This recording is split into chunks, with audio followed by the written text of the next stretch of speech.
বিশ্ব যখন এক ভয়াবহ যুদ্ধের দ্বারপ্রান্তে দাঁড়িয়ে থরথর করে কাঁপছিল, ঠিক তখনই এলো সেই বহুল প্রতীক্ষিত ঘোষণা। মঙ্গলবার সন্ধ্যা ৭টায় নাটকীয়ভাবে ইরান এবং যুক্তরাষ্ট্র ২ সপ্তাহের এক সাময়িক যুদ্ধবিরতিতে সম্মত হয়েছে।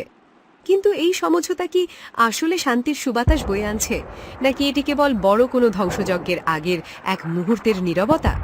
সেই প্রশ্নই এখন বিশ্ব রাজনীতির আকাশে ঘোরপাক খাচ্ছে।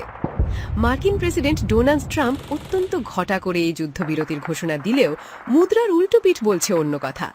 সমরবিদ রবার্ট ফয়েলের মতে এই বিরতি যেন কেবল বিবাদমান দুই পক্ষকে একটু দম নেওয়ার সুযোগ করে দিয়েছে। হোয়াইট হাউস একে বড় জয় হিসেবে প্রচার করতে চাইলেও রণক্ষেত্রে পরিস্থিতি মোটেও স্বাভাবিক নয়।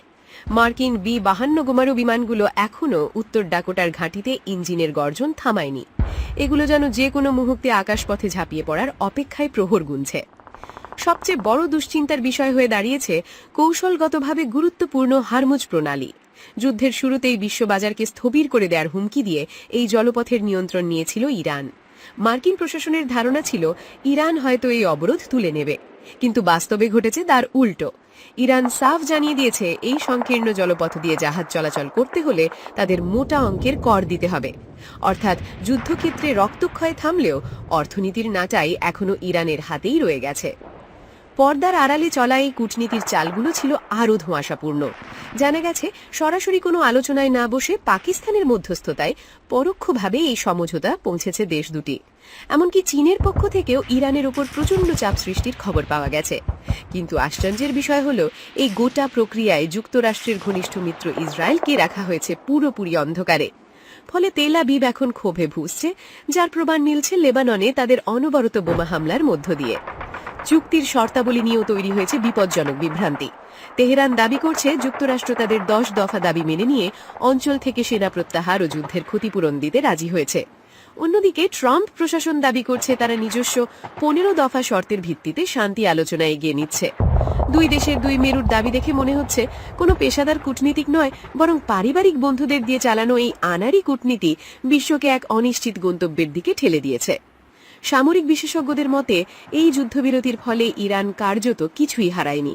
তাদের প্রতিরক্ষা পরিকাঠামোর উপর মার্কিন হামলার প্রভাব ছিল নগণ্য। উল্টো 2 সপ্তাহের এই সময়কে কাজে লাগিয়ে তারা নিজেদের সামরিক শক্তিকে আরও সুসংগঠিত করার সুযোগ পেল। পারস্য উপসাগরে মিসাইল আর ড্রোন হামলা আপাতত বন্ধ থাকলেও ইরানের তহবিল কিন্তু ট্রানজিট টোল বা জলপথের কর থেকে ঠিকই ভুলে ফেপে উঠছে। মধ্যপ্রাচ্যের ভূ রাজনীতিতে ইসরায়েল এবং উপসাগরীয় দেশগুলো ইরানের এই একাধিপত্যকে সহজভাবে নেবে না। ওমানের সাথে কর ভাগাভাগি করে ইরান যে আধিপত্য কায়েম করেছে তা সৌদি আরব বা আরব আমিরাতের মতো মার্কিন মিত্রদের দীর্ঘমেয়াদী দুশ্চিন্তার কারণ হয়ে দাঁড়িয়েছে। যে কোনো মুহূর্তে কোনো এক স্পয়লার বা স্বার্থান্বেষী গোষ্ঠীর উস্কানিতে এই ঠুনকো শান্তি তাসের ঘরের মতো ভেঙে পড়তে পারে।